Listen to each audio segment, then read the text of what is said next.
Mheshimiwa Rais wa Jamhuri ya Muungano wa Tanzania Dr.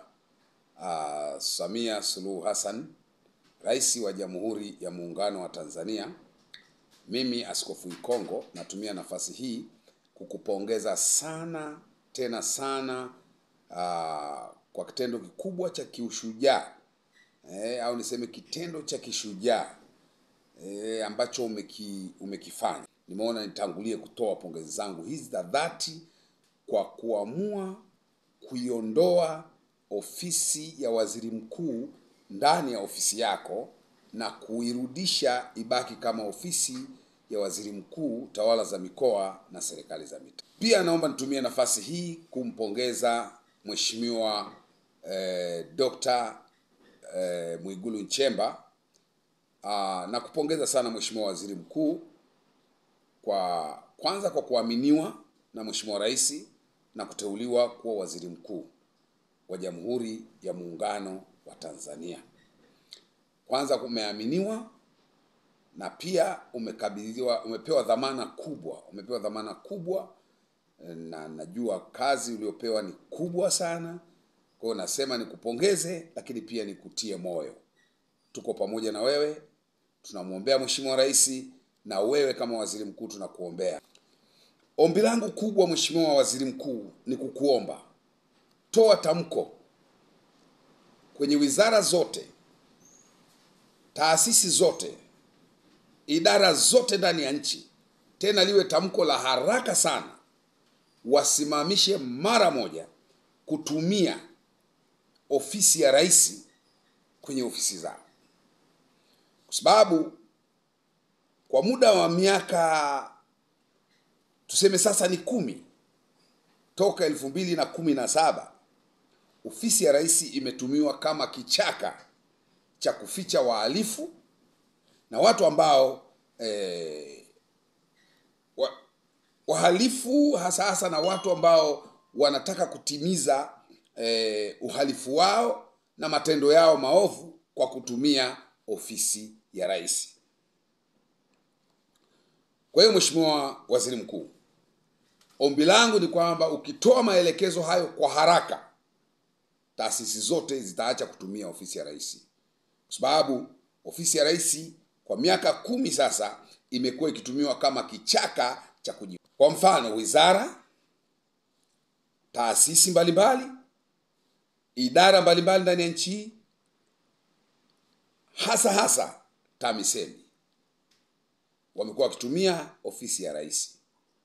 Kwa sasa ukitoa tamko kwamba sasa wabadilishe hata barua, kwa mfano serikali za mitaa, tuna wenye viti wa serikali za mitaa, tuna wenye viti wa serikali za vijiji, tuna watendaji wa kata, tuna walimu ambao wako TAMISEMI, tuna idara nyingi na taasisi mbalimbali. Unakuta mabenki, kwa mfano mabenki, kwenda kwenye mabenki mengi wanatoa zile forms zimeandikwa ofisi ya rais, tawala za mikoa na serikali za mitaa. Zinakwenda kwenye serikali za mitaa, zinasainiwa, labda ni watu wanataka mikopo, labda ni watu wanataka dokumenti nyingi sana na letterhead nyingi zimeandikwa ofisi ya rais, tawala za mikoa na serikali za mitaa. Ukitoa tamko Mheshimiwa Waziri Mkuu, maana yake lile litabadilika mara moja. Taasisi zote zitabadilisha zile letterhead zao, badala ya kusomeka ofisi ya rais itasomeka ofisi ya waziri mkuu, tawala za mikoa na serikali za mitaa. Hii itasaidia kuondoa watu kutumia ofisi ya rais vibaya. Kwa mfano, sasa hivi unakuta mwalimu wa primary, mwalimu wa secondary, mwalimu tu wa kawaida, wa daraja la chini kabisa, ana kitambulisho kimeandikwa ofisi ya rais. Sasa hata akifanya uhalifu, wakienda kukamatwa, unamkamata mtu kutoka ofisi ya rais, ni jambo ambalo ni zito sana. Ukienda kwenye serikali za mitaa, vitongoji vyote wanatumia ofisi ya rais. Barua zote zimeandikwa ofisi ya rais. Kwa hiyo unakuta barua zimeandikwa ofisi ya rais, tawala za mikoa na serikali za mitaa. Kwa hiyo mabenki, ofisi ya rais. Ukienda mashirika mbalimbali, ofisi ya rais, tawala za mikoa, serikali za mitaa. Kwa hiyo ukitamka sasa, ukiwa kama waziri mkuu, ukatoa tamko hilo, hizo letterhead, yale maneno yanayosomeka ofisi ya rais, wabadilishe mara moja, na vitambulisho vyote vibadilishwe. Yaani kila kitu kisome ofisi ya waziri mkuu. Sababu hii ofisi ya rais imekuwa ikitumiwa na watu vibaya. Barua unaandikiwa, unaangalia hizo barua, wengine wametumia ofisi ya rais hata kufanya uhalifu wao na kuficha maovu yao. Kwa hiyo Mheshimiwa Rais, Mheshimiwa Waziri Mkuu, mimi nakuomba toa tamko la haraka sana, na utakuwa umemsaidia Mheshimiwa Rais ndani ya hizi siku 100 ambazo amezitamka. Kwa hiyo hizo siku 100 hizi zilianza toka siku ile ametoa hotuba yake. Kwa hiyo ukitoa tamko hilo kama waziri mkuu, litatekelezwa haraka, haitachukua hata siku 3.